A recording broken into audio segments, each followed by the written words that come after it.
Hi,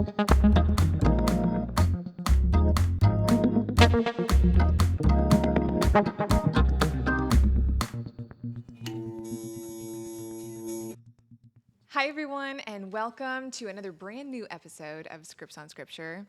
This episode, I am really excited to reintroduce a guest from last season, Hannah. Thank you so much for joining us. Thank you for having me. I'm really excited about this conversation. Also a little nervous about this conversation. It's kind of one of those topics. It's personal and it's so important to me, so I'm really excited to dive into it. Yeah, this episode we're going to be talking about adoption, and it's a subject that has been blowing up on social media. I have seen so many reels and just a lot of posts related to adoption. Yeah. And I've seen a lot of confusion and misappropriation of scripture. I want to make it clear this is not a response episode. We're not here to bash anybody. I know there's all kinds of stuff going around about Michael Orr, and this isn't a reaction. No. This is not a reaction. This is something we've lived out, and we've talked about having this conversation for a very long time. But actually, we have really different stories. We do.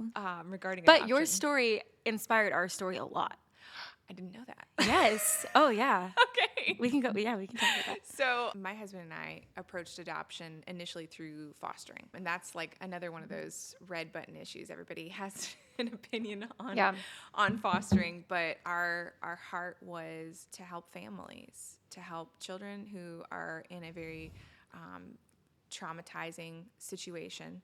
And ultimately, the goal is to reunite them with their families who have hopefully healed and gone through the trauma that they were dealing with. But there's so much negative that people hear in terms of fostering. And so, I mean, I've had people compare my kids to a handbag, suggesting that I only adopted them as like a trend that I was following. Jeez. And, just like dealing with the negative perception that comes along with that. And quite honestly, those comments are hurtful because obviously what they suggest about my character.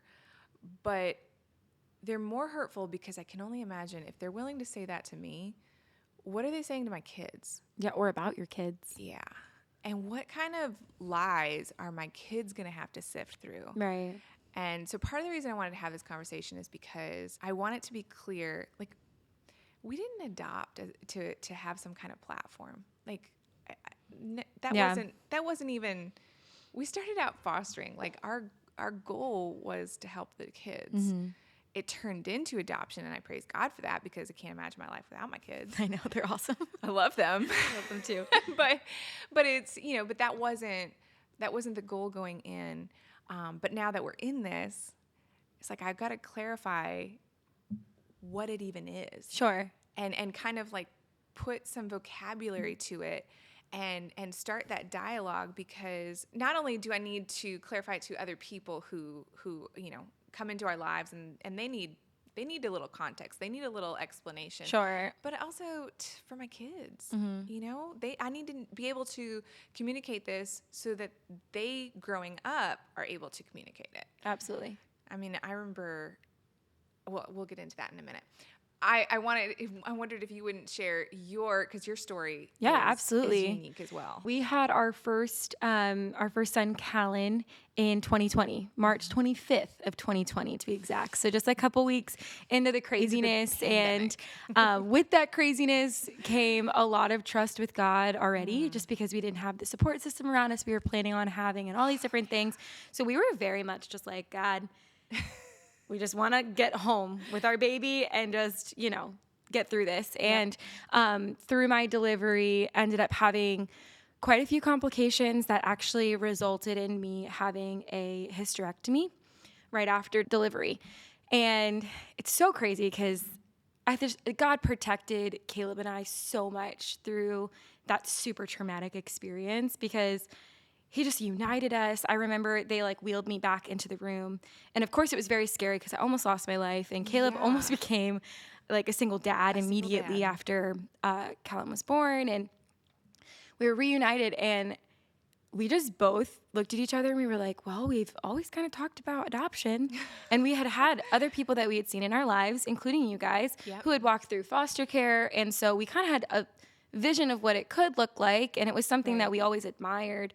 But then again, like God had given us a desire to have a full family. We knew we wanted to have more than one kid. And it was weird to be holding this like precious baby boy, but being like desiring more.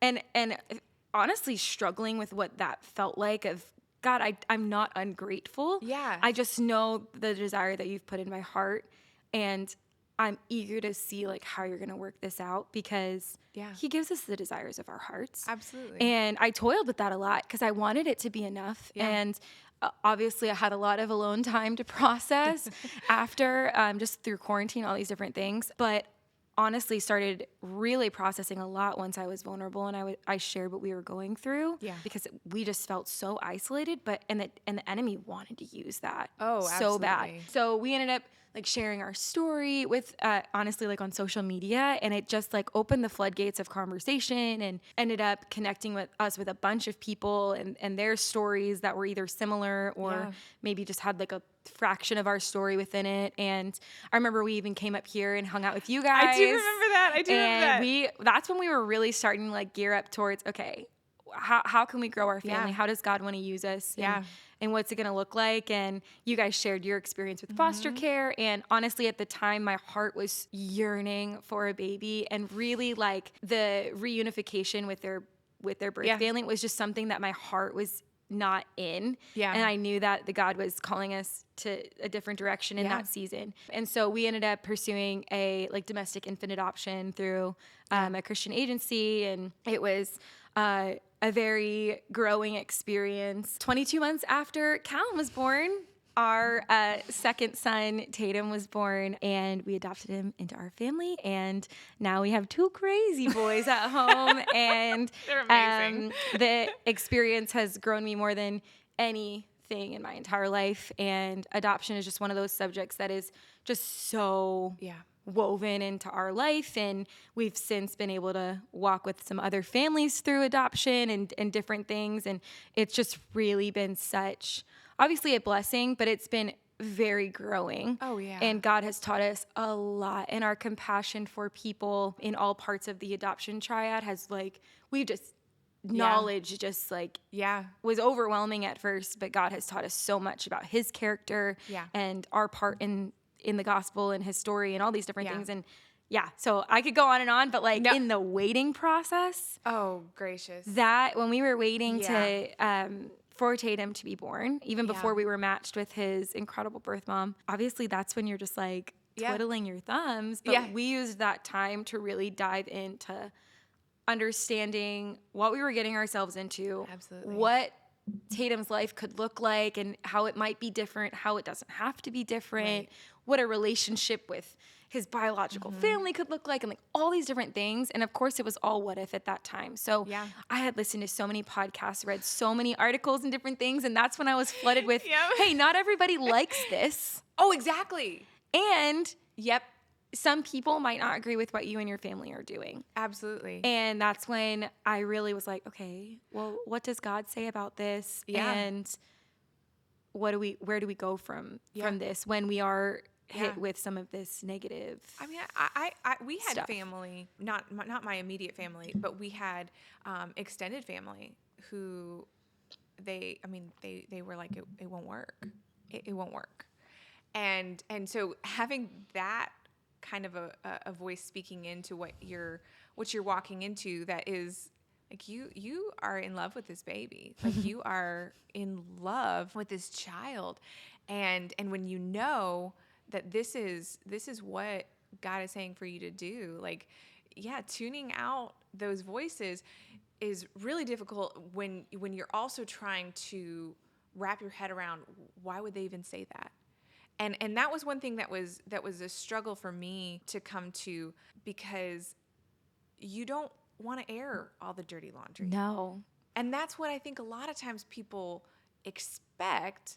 They want to know the why. They want to know. Yeah. They want to know. Well, if they were adopted, then certainly they weren't wanted. So why weren't they wanted? And that is not the story. 9 times out of 10, that's not the story. And I think that, you and I have talked a lot about language around adoption. Oh, absolutely. And one thing, like in our home, because we are very open in talking about each one of them being adopted. I have 3 kids, each one of them being adopted, and having those conversations on a regular basis. But which even that is strange to some people. yes. And that was a question that we got a lot. Yes. Is he going to know? Are you guys going to tell them? It's like they're thinking they're watching a movie or something, yes, because but we're like, no, we're talking about our child's life. Absolutely. And the way that he views himself and his identity. And yes.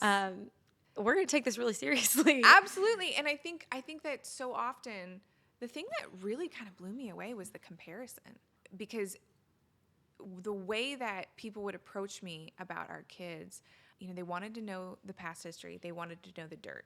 They weren't asking about the child. They were asking about the family before. And they were asking about they essentially wanted me to spill the tea. Yeah. On my kids. And that was something that we did become very guarded of in terms of their stories. Because it's their story. It's their story. Exactly. And like, depending on how old your kid is, mine's not even 2 yet. Yeah. Other people should not know more about his life than he does. And of yes, course, you yes. have people that are in a very maybe Yes. close-knit people or very close family that might know everything, but we have people that are very close to us that don't know everything about Exactly. our journey with it or Tatum's story, and that's okay. Exactly. Well, and they haven't even had the opportunity. They're not old enough to have processed through their story. No. There's no way. They can't. And so we were really careful about choosing the language that we use in our home. That's and telling them that they're chosen. And speaking that over them, because they'll ask questions from time to time, and I never lie to them. I never lie to them. But you also have to cater your questions toward their level of their age, comprehension. Right. Like they're not gonna fully grasp like what all went down. And so, obviously you and I are speaking as adoptive mothers, mm-hmm. and we can't speak from the place of having been adopted or placing a child up for adoption or through the foster care system or whatever it may be. Like exactly. There's so many delicacies. But as offensive as some of the questions are and some of the comments are that that I've received, I also want to go in my own understanding, like, where does that come from? Mm-hmm. Because some of those comments are substantiated, like the lady that compared them to a handbag. I bristled and honestly wanted to go a little street on her, but as I processed through her remark, I realized it was coming from a place of pain, that she had seen people adopt as a kind of trend, right, and not take it seriously and not connect, the child to any understanding of their biological background, of their history. And that is harmful. And that is something that I would never want to do to my children. And obviously she didn't know me. She didn't know me when she made the comment. Sure. But it was a kind of a point for me where I had to step back and go, I need to understand more about what this means and what it means for me, but also what it means for my children and how I can help them as they grow and as they ask more questions and ask some really hard mm-hmm. questions. What do I say? And so for me, it's been a learning experience. It's been a journey. It's been, you don't walk into this knowing everything all at once. No, and we tried. Like, Caleb will tell you, my husband, he will tell you, like, I was obsessive with how much I wanted to know before. Yes. And, like, it's just not possible. Tatum shares the same, like, race as us. Mm-hmm. He looks very similar to us. But we were prepared for anything. We were prepared to have a child outside of our race and a different ethnicity and all of that. So we really wanted to know, like, what could that look like? Right. What can we be doing to prepare for that? And we learned, like, that there's not a great history in like the foster care and adoption system, because it's not that it's new, but the organized system of it is fairly new, mm-hmm. and there's been a lot of manipulation of power and all these different things in the past. But where it's at, I mean, it's gotten so much better, and it's not perfect, but it's on the way of just continually getting better. And a lot of the people I would talk to, they had different experiences that were just dated or more popular maybe 40, 50 years ago. Yep. And so that's what they came into the conversation with. So Yeah. it was understandable why they would assume we wouldn't want to tell Tatum that he came from a different biological family than ours. And why bring that even into his, mind if he could kind of pass for our biological kid based on what he looks like, So I don't know where I was going with that, but it's just. Well, I love that you are open and you're honest in telling him, in providing him with that piece of his story, because as a child, no, he's not going to grasp it all. But there are amazing things that he can learn at this age through just watching the way that you love him and his brother equally. Mm-hmm. And that is something that I think is so beautiful. I remember one doctor, I was on another specialist appointment with my youngest, and I was sitting there, and and it's pretty obvious from looking at me and looking at her that we're not biological.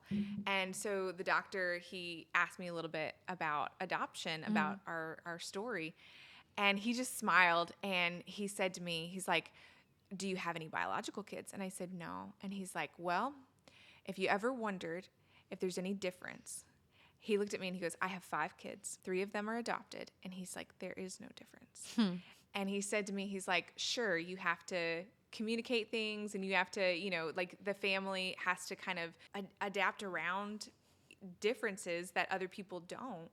But he said to me, he said that of his 5 kids, he's like, "I have no favorites." And he's like, "But I find that the one son that was adopted, he's like, I have a lot more in common with him. And like my other might look more like me, but I have more in common with my adopted son." And like he was explaining the dynamics, and it was like any other family. Mm-hmm. It wasn't like a movie. It was it was like you would explain, me and my 2 sisters. It's like, well, we take after this parent or that parent, or we, share more in common with. It's scary how much is learned.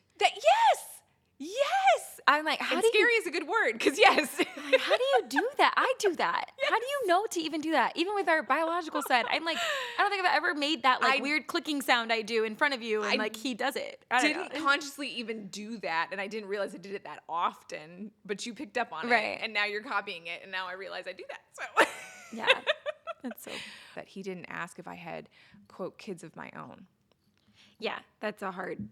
He asked if I had biological kids as well. And I'm like, okay, that's you, the difference. You're like, oh, you're on the inside. You know. I immediately knew. He's because either you have enough experience or you are an adoptive parent if you say it that way. For me, I know if someone says, "Oh, is he adopted?" versus "was he adopted?" Mm-hmm. And that's honestly we can go really biblical with that, because we were adopted. Yes. Into the family of Christ and all these things. And that was like one of the first things we learned. Among many other things, instead of like his birth mom giving him up for adoption, she placed him.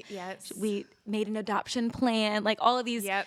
And it might sound like, oh, that's, so many semantics, but it becomes really important. It becomes really important. And honestly, it's because of how much we have learned, like our culture has learned over the years, of how damaging some of that language can be, and confusing for an adoptee. Yes. As they're, growing and creating their identity and understanding. Yeah, absolutely. No. And their understanding of the circumstances of their birth, like at the age our kids are now, that's not a conversation that we can have in full. We can have it in part. And I think it's really important to. They need to know, but also have the security of the fact that our motives behind adopting you were straight up love. One girl, she was talking about her background, and she said, when Christians say that, it's really hurtful, because what it sounds like you're saying is essentially that God wanted her to be placed for adoption or to be separated from her biological parent. And that, I feel like, is a distinction that is like absolutely critical to make. Like, no, absolutely not. God does not cause the bad things that happen in life. He does not cause that. Yeah, for us, And honestly, like, people don't mean this in a negative way. They actually mean it to be very, like, endearing, and it does bring some comfort. But sometimes we'll have people say, like, you know, Tatum was meant for your family, or like this was ordained, kind of. And like you're saying, in part, that would be saying that what his birth mom has gone through or endured was dictated by God and all of these things. And but God wanted to create beauty out of ashes on all sides. All sides. Absolutely. In our story, in his story, in his biological family's story. Absolutely. Like, he wants restoration in all corners of that. Yep. And it would make us feel sometimes a little bit uncomfortable, because it feels like it's maybe putting us at the top of this pyramid. Oh, yeah. And we're like, no. You're like, what? At the end of the day, like, not that it was selfish, our desire to have another kid, because I do believe, like, it is very selfless to be a parent, whether or not it's biological or through any other means. And all the parents out there said amen.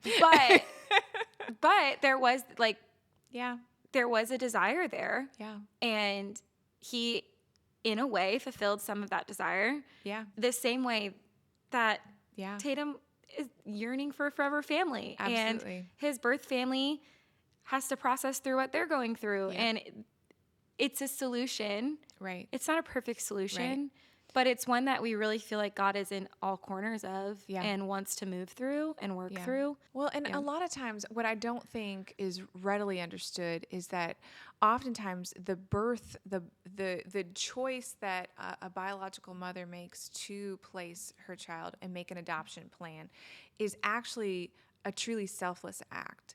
And oftentimes the biological mother is dealing with consequences that aren't the result of her own actions. They're oftentimes the result of someone else's. And you know, and I've heard story after story after story. I worked for a while with a mission that helped women who were trafficked. And there were all kinds of stories that emerge out of that are, you know, your heart just broke for the insane level of consequences that so many of these women are dealing with. And as a result of you know, these circumstances, there are children who are born into a world where they're not going to be able to thrive. They're not going to be able to thrive, or they're in danger. Some of them are in mortal danger. And what is the alternative? What's the alternative? And that's where I feel like God, in his sovereignty, steps in. And even though, you know, we have free choice and we abuse it on a regular basis, human beings just, you know, that's just what we do. And as a result, all of these bad things enter the world. Like, sin is what brings those into the world. And he steps in, and there are these precious babies who need, like you said, forever families. And that is what I think Christians mean. Well, I can't speak for everyone. That's what, anytime that I've said we felt called to adopt, that is what I meant. That is the way that I was using that term. I felt called to step in on behalf of someone who was going through a trauma. And when it came to the point where they had no alternative, then yes, absolutely. And like, a lot of people will say, well, were they just not resourced? And I mean, we could go into this probably for a really long time, but ultimately there are incredibly credible agencies that do whatever they can to first support a mom before she even decides what's going to happen. And shout out to my mom, who works for a crisis pregnancy center, and the amount of work that she does on the front end just to help a mom who is faced with this scary reality that she might not be in the place where she can do this, but she desperately wants to bring this baby into the world. And so there's just so many people that is their livelihood, and we get to be a part of it. And that's really cool. Like, cause we had people ask us, because we can technically, through like surrogacy, have biological children if we wanted. But for us, there was this like heart yearning to be a part of restoring and just be a part of adoption and this thing that God has created. And so, not that, I mean, I don't quote me. I don't think that we'll ever go that route just because of where our heart lies with a lot of things. But everybody's decisions, stories, and convictions are different. But that was why ours went this direction. Absolutely. And I think that it is something biblical. God calls us to take care of the widows and the orphans. Yep. He specifically says that in the Bible. And I think that a lot of times our perspective of adoption, in the sense that it's not blood, that's not actually biblical. When you actually study history and you study the Old Testament and you study all of these cultures and societies that were coming out of in that time, you look at the ancient Egyptians, you look at the ancient Greeks or Romans or any of those civilizations, and most of them believed that the king or whoever was in a place of rule, whatever that their term for that was, most of those cultures believed that in some way they were descendant from the gods. And so maintaining that status required bloodline. And it's why you have so many cultures that inbred. They had to maintain the bloodline. And that led to disastrous consequences. And there's some really spooky archaeological stuff that emerges from that. Bet you know so much about it. There's really spooky. That mentality isn't actually biblical. I mean, think about it. In the Old Testament, they talk a lot about blood. They talk the motif is throughout the Bible. However, if it was about maintaining the purity of a bloodline, which, by the way, borders on Nazi philosophy. If it was about that, why in the world would we have characters like Ruth, who's a Moabite? Why would we have characters like Rahab? She's a Canaanite. Why would we have characters like that in the very lineage of the Messiah? If the purity of bloodline was what God was about, that never would have happened. That's a good point. So I look at this and I go, what is God really creating? He's creating a family, but it's based around faith. It's based around unity and wholeness and holiness. And holiness. Yeah. Yes. And I look at some of the things that Paul says, because he talks a lot about adoption. And he's using this partly because at the time ruling Caesar had no next of kin, and so he intentionally adopted and legally gave the status of sonship to an heir that was chosen. And he turned out to be actually a really awesome emperor. And so Paul is actually using this on purpose because in doing so, he did something very unusual in their society in terms of legally passing along the role of reigning, superior emperor. So Paul uses a lot of this language. I just want to look at this verse because it talks about it consistently as a spirit of adoption. And I think that is really key in understanding where Paul's head is as he's writing this.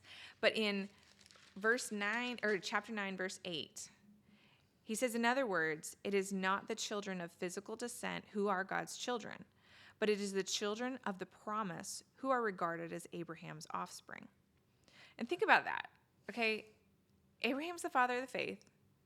Abraham and Sarah struggled for how many years? And he tells Abraham that his children are going to be as numerous as the stars in the sky. And here's Paul, who by the way, wouldn't have needed to be adopted. Like, he was a Jew. Like, he was descendant. He could trace his tribal lineage. He could, all of these things. And he's talking to the Gentiles about their status in God's family.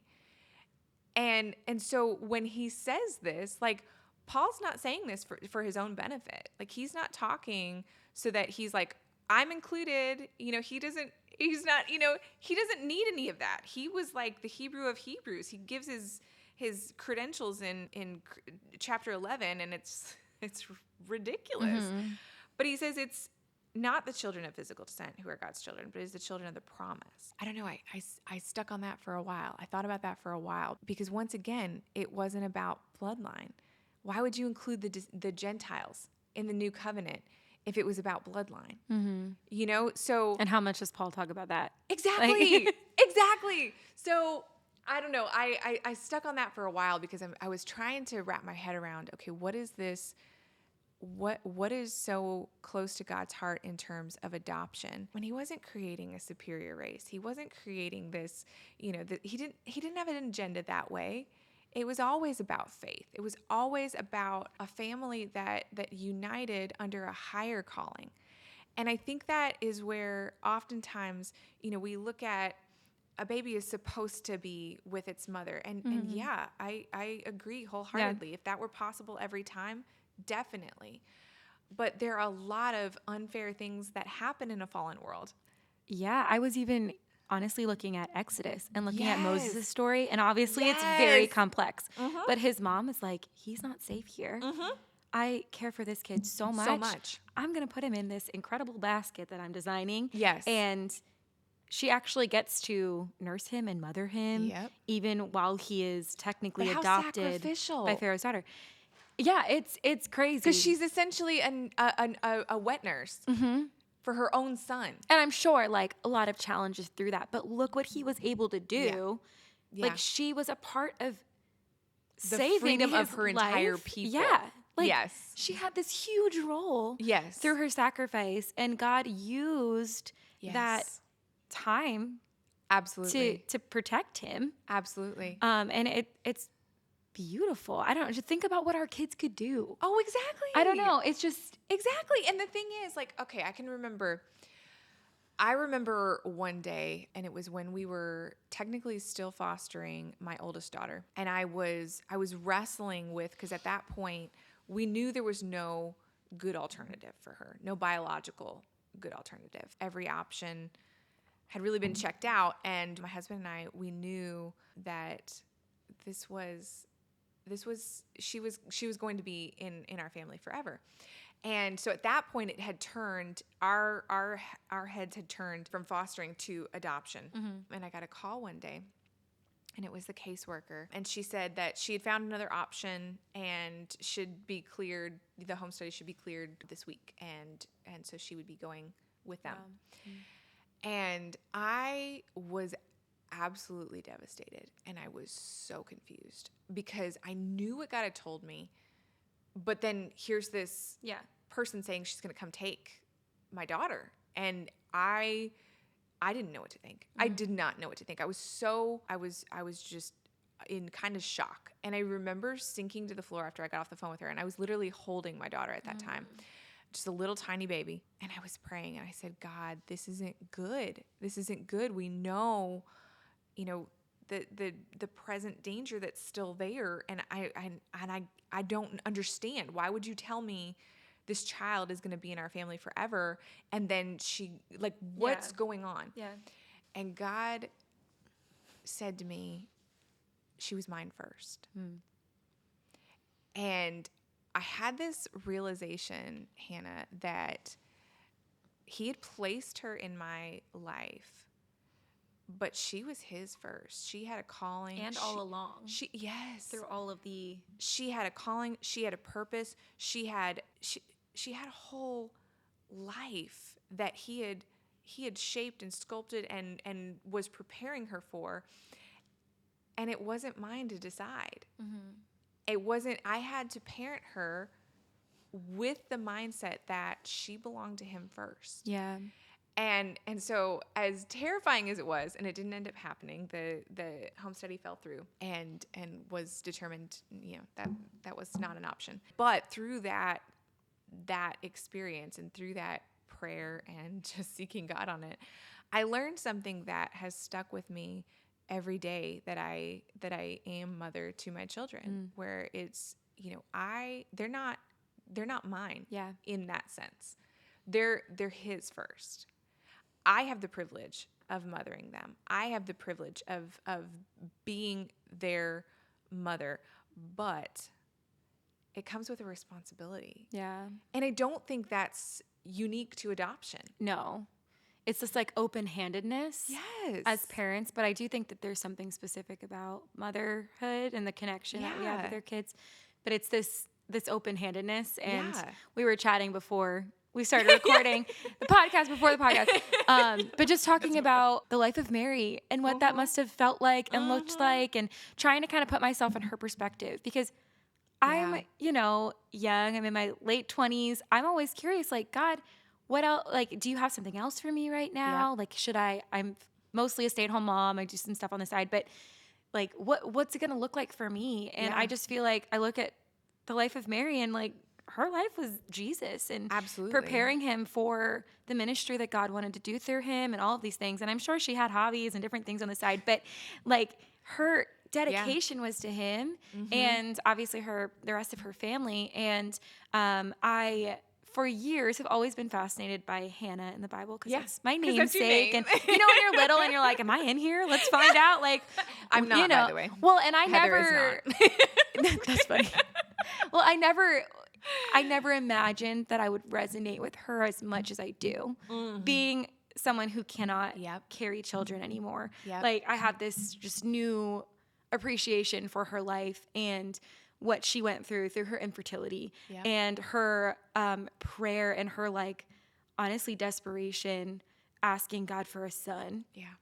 And her prayer is so specific. She's like, God, if you do this, I will give him back to you. I will sacrifice. He will be yours.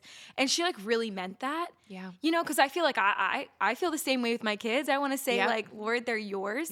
But she really meant it. He moved. After she finished nursing him and all these things. He moved into the temple and she saw him once a year. Yeah. I think it says she made him a new coat every year and she brought it and like they prayed and that was their relationship. And I asked myself, because there was nights where I was begging God, like, God, we want a child. Like, will you bring us a child? And I don't know if I was brave enough to pray that of God, if you give this child to me, I'll give him back. Give him back to you like that. Yeah. In that way. Yeah. And I feel like her life is just really it's a huge testimony and it's really challenging as a parent. Can I live that open-handed with my kids? Yeah. Oh, it is. And why would I not trust that the Lord has, a better plan than I do. A better plan for them. But there is that like there is protection and over them. But like the Lord, is the best place that they could be. Is in His arms and in His presence. And I don't know. I'm really challenged. Oh, me too. By those women and plenty others in the Bible, but just really challenging like what my role is as a mom. Yeah, they're not just like a lineage for me that's gonna go on. And take my husband's last name and do this. It's like, exactly. I'm not creating a bloodline here, obviously. But I also, like you said, there are so many others as well. Like Elizabeth, I think about her praying for so long for a son. And then, she has John the Baptist, but let's face it, he didn't hang around home much. But clearly she equipped him for the ministry that he would live out. He's the one that baptizes Jesus. Yeah. Like that. And prepared the way. Yeah. Yeah. And obviously was bold enough in his faith to I mean, he was considered a crazy person. People thought he was bizarre, but it's like, but you have to know that in looking at that this man understands his calling. Yeah. This man understands it because he's not listening to everyone else. He's clearly not listening to everyone else. And I don't know if I would be mature enough in his day to be like, yeah, he's not outside of his mind. But right, I know. But we've all met people that were like, but thankfully we have the whole book. And yes, that's true. We get to see the end, and we're like, oh, I want to be on his side. Oh, I get it now. Yeah, I get it now. But no, that's good. But there are so many other mothers in Scripture who demonstrate what it means to be a mother through sacrifice. And I think that's something that it's uncomfortable to talk about. You don't want to parent open-handed. You want to make all the best calls and the safest calls and make sure your kids, are in this, they never get picked on and they, oh my goodness. I can't even tell you.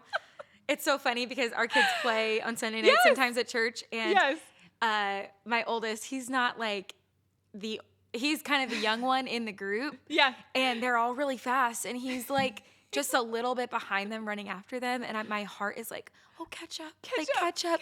And I heard one of the little girls going, Callan, hurry up. And turning around and waiting for him. And I was like, oh, because you're just like, you want them to belong. You want them to fit in. You want them to be. Absolutely. No, mine are all three now in school. They're so fast. And they're faster than I am. I was never built for running. Anyways, they lap me by now. They're all 3 in school, and in school I was the kid who was bullied, and so for me, like, I desperately want to protect them from that. Yeah. And and you look at our family, and it's like, obviously there are going to be things that kids pick up on. Sure. I'll never forget one day dropping off my daughter, and one of her friends from like across the room, she goes, "Your mama's white." And my daughter didn't even bat an eye. Right. She's like, yeah. She goes, yeah. And it just like so matter of fact, but like we talked about it later, like, had a whole conversation around it. And my youngest, being a youngest child, has no filter. And she's like, yeah, Mom, you're kind of light. Light. I love that. And I started laughing, and But I was you like, just make it part of your conversation, and it's just part of your. Yeah, we talk about it. We talk about it because, like, obviously other people are going to talk about it. I don't want them to feel like that's something they can't express to me. And there are times where it's caused frustration or it's caused hurt, and we talk about that too.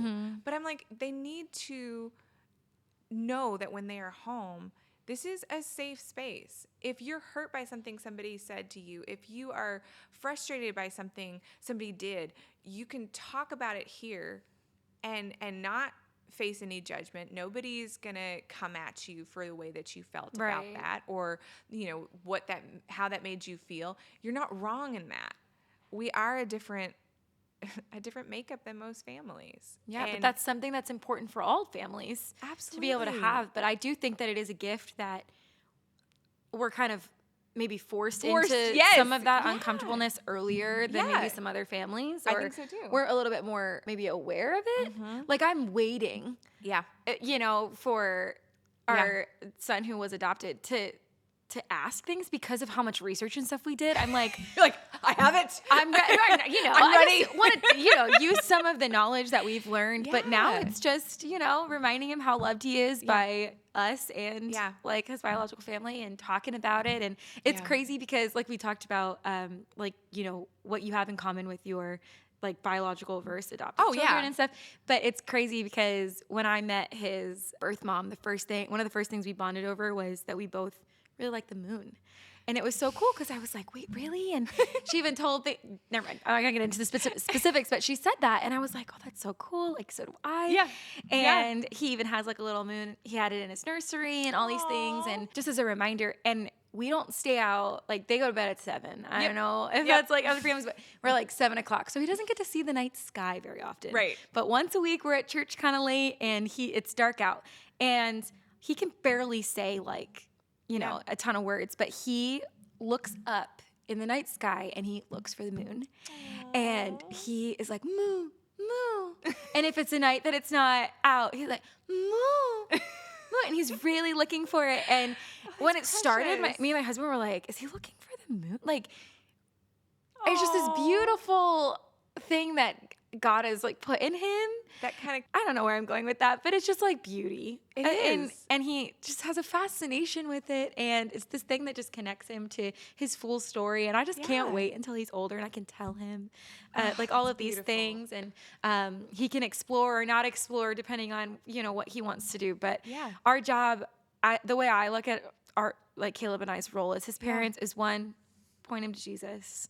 Yes. And 2, keep as many doors open as we can so that when he has an opportunity, he can choose to walk through them or not. Yeah. When it comes to, his biological story and all those things. So, no, that is so beautiful. And I love that. I love that because one thing that we said from the beginning was that we would never be disparaging of their biological backgrounds. Yeah. That's good. There would never be disrespect that way. And that when it came time, we talked, my husband and I talked a lot about the history and kind of how to approach it, at this stage. Again, they're still pretty young. There's not a whole lot of the full story that they can comprehend.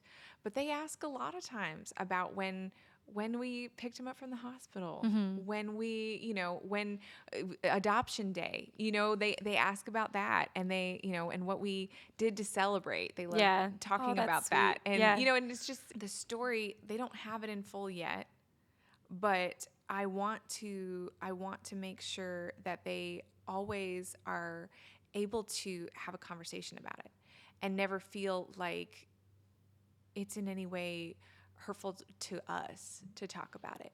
Because at the end of the day, again, the way that they are approached by others who don't understand adoption, the way that they're approached is very much from a perspective of being not a fresh start, of having baggage, and that's something that, I mean, it breaks my heart as a mother. Yeah. It breaks my heart as a mother that anyone would, see it that way. But at the end of the day, it's like I have to be aware of that, and I have to be able to guard their hearts. And the only way that I know to do that is to ensure that the way that we talk about it in our home and the way that we communicate our hearts is very clear. Yeah. And I remember having a conversation. It was actually Aisha. She's on the first 2 episodes of this season. And this was many, many years ago. But I was struggling with not feeling equipped. Not feeling equipped to have some of the conversations, especially in a transracial family dynamic. Not feeling like I don't know how to have, some of, and like just kind of doubting myself. Yeah. And she just says to me, she goes, Heather, stop. And she said to me, she's like, you are their mother. You are their mother. God has put you in their lives. You are their mother. And she said to me, and I'll never forget this, she said, you are going to speak truth over their lives. And more importantly, you're going to speak his truth over their lives. And she said to me, she goes, the reality that you create in your home will shape the way they view the world that they go out into. And it just it took me back. Like I was in tears already on the phone, but then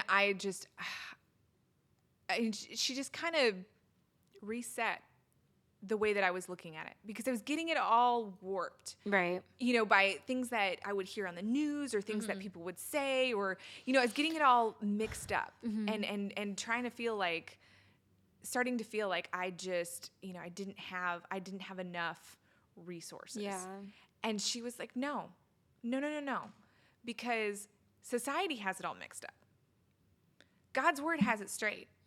So if we prepare our children and the reality that we create in our homes through his word helps them to navigate the lies and the confusion that they face in the world. And that's the difference. Yeah. If we're taking all our cues from society, then we're going to have it all mixed up. We're going to be confused, hurt, frustrated, lonely, all of those things. Yeah. But if we set it straight in our homes and we prepare our children with that in this space, then when they go out into the world, they're able to combat those lies with the truth. Yeah. And that's everything. Oh, yeah. I mean, being someone who was raised by just my biological parents, I still grew up and struggled with identity. And not that my parents didn't do a great job at the way they raised me, but I still struggle with that. Yeah. And so I think about that so much with our boys. Like, if I can get them to understand more than their relationship with me and my husband, that they are a son of the Most High. Yes. That they are loved and chosen, and that he has a plan and a purpose for their life. If they leave my house knowing that more than they know anything about Caleb and I, and what nationality we are, which, to be honest, I have no idea. There's a lot of random things in there, and it's like it doesn't matter as much as all these other things do. Exactly. No, and I mean, you talked about Hannah and Samuel, and Samuel, I doubt, with once an annual visit from his mother, knew all that much about her. Right. But yet, and he couldn't call her. That's sad to me. Oh, I know. I know. I only live 40 minutes from my mom, but I talk to her all the time. Have a messenger. I don't know. I was looking into this, and one of the things that you and I talked about on our pre-podcast um, was not making your kids the entire gospel. Yeah. And I think that is something that is so important to point out. Because like I said in the beginning of this, I didn't adopt my kids to have some kind of platform. Right. Like we this love like them. savior complex. No. That Yeah. Oh, honestly, sometimes people put on they do. adoption. They do. And I don't know why. I don't know if it is unique or if it feels unique sometimes to other callings that people have.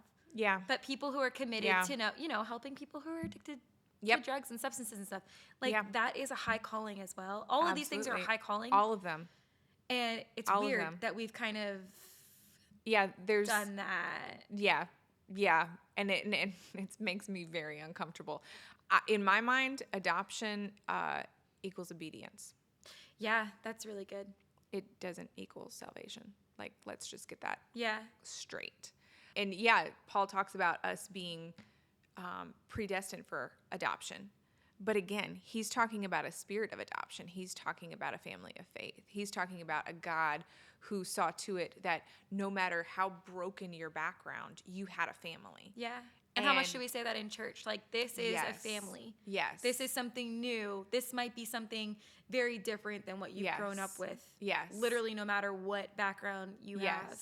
And God has created the body like so specifically because it fills gaps. Absolutely. That we all have. Absolutely. You might not have a biological father present in your life. You might not have biological siblings in your life, but you can have a family through what God has created. Yeah. And that's really beautiful. That's the idea, but it's it plays out in real time, but Paul's using it metaphorically. He's not saying that adoption is salvation. Right. That's absurd. And making your kids the entire gospel is really dangerous. Yeah. Or, and this might be like another whole can of worms, but like with our son who he adopted, if God didn't bring him into our family and we ended up having an only child for our whole life, like that would have been okay. And like, he's not an answer. He cannot be my salvation even. Exactly. And there were a lot of times where I really had to check my spirit of God. And even if you don't, I'm still your daughter and you still provide. Yes. And like not letting him almost be honestly, the answer to my heart's longing. Yeah. Like I need to desire the Lord and my relationship with him even more than having another kid. And that was challenging because there were some really like dark moments where that was my heart. I just so desperately wanted another baby. And I just feel like God drew me closer to him in that. Yeah. And helped me like work it out and kind of get things in the right order. Yeah, exactly. Because, and we talked about this last season. I remember you saying something because it's always stuck with me where you said, like, I had to recognize that I'm a daughter first. Yeah. And I think that was where, God put that check in my spirit when it came to my daughter, where she was mine first. Like, she belongs to me first. She is my daughter. And that the idea that he's allowing me to be her mother, but she is his. She is God's daughter first before she's mine. And so that open hand is this sense of recognizing that he's in charge of her future. I'm not. Yeah. I'm not. And more than that, the idea that like I remind myself now, like she is his first. It's like all the more of a privilege to get to parent her. That's good. Because I mean, and hopefully freeing for you. Yes. yes. And I mean, because goodness knows, motherhood is not easy. No. Like, and as people, like we all endorse so much. Yeah. And Caleb and I have talked about this a lot because when we were preparing to adopt, there was a lot about just like emphasis on like his life might look different and like you need to acknowledge the differences and you need to talk about them a lot and all these things, which is great. Right. But we all have trauma. Oh, absolutely. That you could come from the best family or the worst family. Yes. God is going to have to help him work through things. Exactly. No matter what we do, right or wrong. Yes. And that is kind of freeing as a parent, because at the end of the day, if God has brought me to where I am, he can bring both of my kids or future kids. We'll see. I don't know. Like he's going to do a work in their life, because hopefully they'll follow him like wholeheartedly. Absolutely. And if we parent with the mentality that that we are under his authority, they see that. And then he becomes the one that they look to first. Yeah. Because I think that a lot of times we want to have all the answers. We want to have all the right things to say, and we're not going to. You can't. We won't react the right way every time. Goodness knows. I've been learning to like process through it in front of my kids so they can see a resolution. It's also forcing me to resolve things like and in a moment. There are going to be times where, I'm a little too short, you know, and my fuse runs out, and, and there are going to be things that I do wrong and that I drop the ball on, and I'm human. Yeah. But if they see me seeking him first and looking to him for direction, then it's like they're always going to be found in him, no matter what the questions. Because like you said, we have questions of our own identity, things that we have to seek out on our own, no matter what kind of background we come from. And so it's at the end of the day, there are massive differences, but we're all still just people trying to find the purpose that God has put in our lives. So Hannah, this was a big conversation. Oh, we're done. We could talk about this for like 7 hours. No, just kidding. literally. I feel like we could, and especially with as many side podcasts as we've already had on the subject. I know. We love this subject. We also, like we said, it is a delicate one, and everyone's experiences are so different. So I'm personally only talking from my own story and what I've gleaned from other people and stuff like that. But.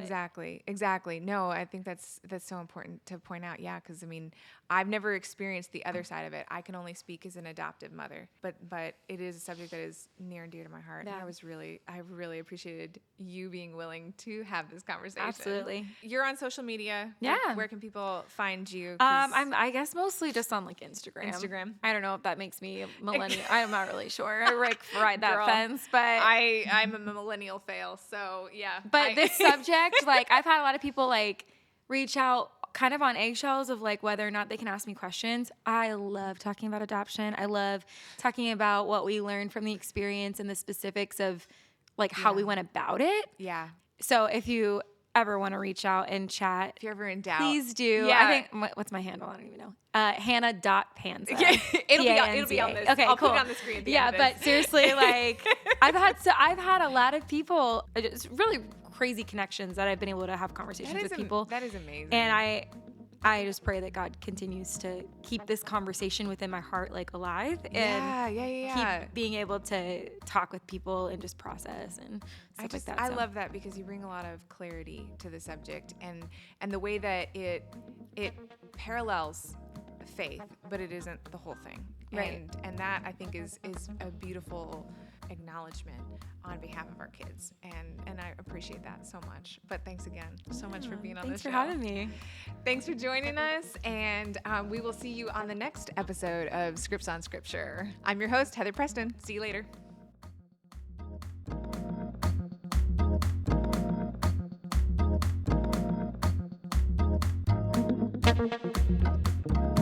Thank you.